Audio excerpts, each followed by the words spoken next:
The Russian pseudo-empire is at such a critical stage of its existence that it simply cannot survive without engaging in war. The so-called society is fired up with ideas of chauvinism, fascism, and a sense of superiority over other peoples. If we don't truly respect ourselves, then why should others indeed respect us? Glory to Russia! Glory to Russia! The economy has been restructured for war, and hundreds of thousands of people are rotting at the front, honing their skills in killing, looting, and destruction. Hey there, brothers! Hello, Cheetah! Hello! Uleno! Cheetah! Yazdogos! Nogans! Kushovchin! That's why the Russian leadership is already worried about what to do with their orcs in the event of peace or a truce with Ukraine. They clearly understand there that the return of morally degraded soldiers who have been subjected to humiliation and torture by their commanders will lead to disaster. So, at some point, the war will eventually come to an end. Does that mean 300,000 or perhaps even 500,000 people will come back home? And can the overall economy, which is already trying to cool down significantly, generate enough high-paying jobs with salaries at least as high as what these individuals are currently getting at the very front? Will there be an economy that creates well-paid jobs for people to find place in civilian life? No more grand speeches about a people's war and dying for the motherland. The propaganda now openly admits that Russians are going to war purely out of their own self-interest, much like mercenaries, and for their personal gain and financial benefit. Look, they're taking us to full buses from Chebarkul to Sochi. Guys, nobody wants to go. Everyone would rather serve their sentence here in prison. No one wants to die for the motherland. Yeah, nobody wants to die. Naturally, someone who killed for 200,000 a month isn't going to want to turn wrenches for 30,000. He'd rather go rob his neighbors or armored trucks. Give me your boss's number. I don't have a boss. Are you self-employed? Approaching while drunk, you'll come at yourself in a minute. I'm a machine gunner. Bro. I came back because of an injury. What do you want? Call the cops. Call everyone. The ambulance, emergency services. You're about to show up, hey you idiot. This is Morro Bay, damn it. Northern Group, bro. I just want to go home. Salam alaikum, Kostanay. For the Kremlin to survive, it needs to keep an endless war going. And after Ukraine, it might try to attack someone else. Europe no longer looks like a good option. The old world has finally woken up and started to reconsider its military budgets and doctrines. Slowly, with difficulty, but the process has begun. And to throw an exhausted and battered army from Ukraine even at an unprepared Europe would be suicide. Together with Chancellor Merkel, we acted as the guarantors of the Minsk agreements within the Normandy format, which he deliberately and unequivocally violated. The Kremlin will choose an easier victim as it sees it. And unfortunately, candidate number one for this is Kazakhstan. And this is not speculation. Russian officials openly state this. Let's pay attention to the fact that the next problem is Kazakhstan.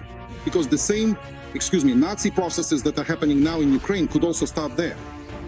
We share a border there? And there are a lot of Russians there. And the territory there, Semipalatinsk is there, by the way. And the nuclear fuel for our entire Rosatom also comes from there. We recognized it. That's the point. The ideological justification for attacking Kazakhstan from Moscow is the same as against Ukraine. Kazakhs never existed. Kazakhstan was created by Lenin. The entire territory of Kazakhstan is Russian land.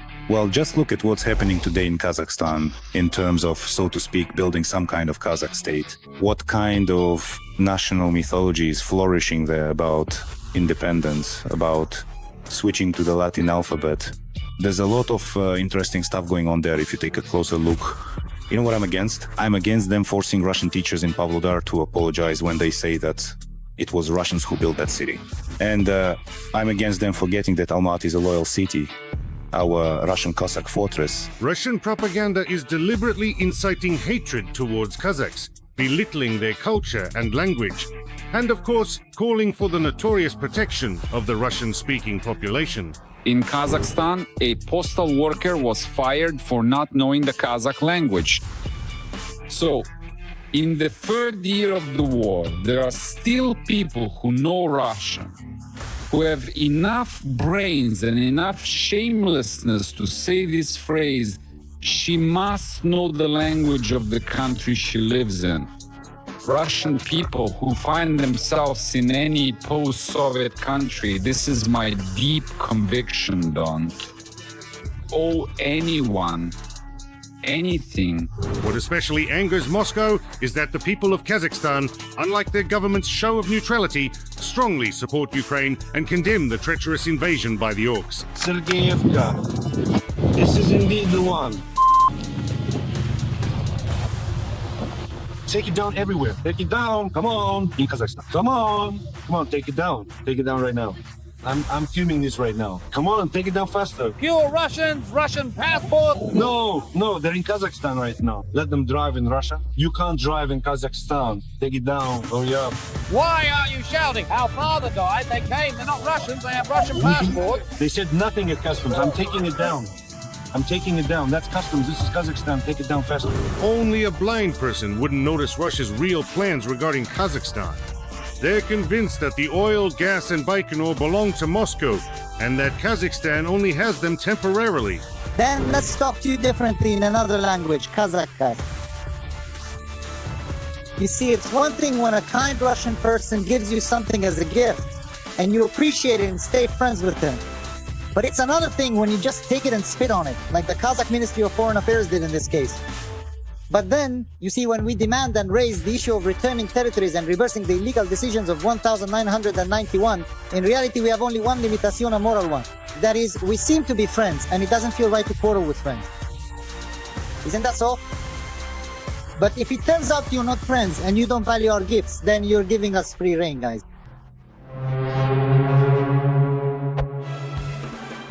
In fact, it is within Russia that the truly original Kazakh lands are located. Altai, Omsk, Tyumen, Astrakhan, and Orenburg region shallow there. Orenburg was actually the capital of Kazakhstan. Let me remind you that not only northern Kazakhstan, but also western Siberia, the Astrakhan lands, and Altai have always been areas where Kazakhs have settled. The steppe nomads roamed there long before the Russian state even existed. I'd like to point out that Orenburg was the first capital of Kazakhstan. Kazakhstan's leading politicians did not stay silent and put the Russian nationalists in their place. This actually escalated into an interstate conflict. It's hard to comment on the provocations of a State Duma deputy with the intellect of a 13-year-old boy. He argues that our country gained independence without following all the necessary procedures. Fedorov's statement contradicts history. He shamelessly manipulates the facts, deliberately keeping silent about how the process of the USSR's collapse actually took place. Russia began its expansion into Kazakhstan in the 18th century. And once again, there are parallels with Ukraine. The Kazakhs, just like Khmelnytsky in his time, turned to the Tsar for military support. Naturally, Muscovy took advantage of this to seize its neighbors for itself. Hans, there! So, are we the villains here? In the 19th century, Russia finally destroyed the Khanate's authority and established direct rule over Kazakhstan. The Kazakhs were not willing to accept these new changes. From 1836 to 1838, there was an uprising led by Izatai Taimanov and Makhambet Utamisov. In 1846, the Kazakhs fought under the banners of the last Kazakh Khan, Kenesary Kasimov. In 1857, the Kazalinsk uprising took place under the leadership of Jankozha Nurmukhamedov. But the forces were far too unequal, and Moscow always took pleasure in using its tactic of overwhelming with sheer numbers. Footage from military chronicles, letters to mothers and wives, soldier songs. When the photographs of the fallen residents of Stary Oskol appeared on the screen, 11 did not return from Afghanistan, 18 lost their lives in Chechnya, and 252 soldiers have fallen so far in the fields of the special military operation, even the men were moved to tears. At the end of the 19th and the beginning of the 20th century, Russia's colonial policy in Kazakhstan finally took shape. Emil and Pelageya, along with many others from all the marshlands, began to be resettled there en masse. This led to a forced demographic and social crisis. Between 1906 and 1912, about 500,000 peasant households were resettled to Kazakhstan, and they were allocated more than 17 million dessiatins of land, which had been taken from the Kazakhs. The locals were simply driven off the fertile lands. For example, in the Satirically region, the Russian population made up only a mere 6% of the entire total population, but they owned a significant 58% of the valuable arable land. I think no one would reasonably argue that this dire situation undeniably reeks of an undeniable act of genocide. Racist? Racist? The policy of the Russian Empire towards Kazakhstan was characterized by colonial expansion, restriction of the political rights of the indigenous population, and suppression of national liberation movements. In other words, for 300 years, Russians seized Kazakh lands and destroyed their identity. And now they claim that it always belonged to them and the Kazakhs do not exist. This, ladies and gentlemen, is true Nazism and genocide. About 3 million Kazakhs tragically either died at that time or were forced to flee the republic. Russian propaganda is actively conducting anti-Kazakh activities, both in Russia and in Kazakhstan itself. No expense or resources are spared for this. Russians are literally being taught to hate Kazakhs just as they are taught to hate Ukrainians. To achieve this, the information space is stirred up with the usual tales about the oppression of Russian speakers. In 2021, Russian propaganda outlets whipped up considerable hysteria over the actions of the blogger Kurt Akhmetov, who filmed videos in various stores demanding to be served exclusively in Kazakh. Russians subsequently portrayed this as widespread oppression of Russian speakers. Meanwhile, the Russian Ministry of Internal Affairs banned blogger and host of the YouTube channel Tal Maidana, Kurt Akhmetov, from entering the country because he demands that employees in the trade and service sectors speak to him in Kazakh. In August 2022, Moscow spread a fake story that a crowd of Kazakh youths had killed a Russian boy. It was immediately clear that this was a fake. But in greasy kitchens in Khrushchevkas from Kaliningrad to Sakhalin, the Vatniks angrily muttered into their glasses and demanded that troops be sent into Astana. With the headline, "In the capital of Kazakhstan, Kazakh brothers killed a Russian boy in a crowd," it was published in channels with tens of thousands of subscribers.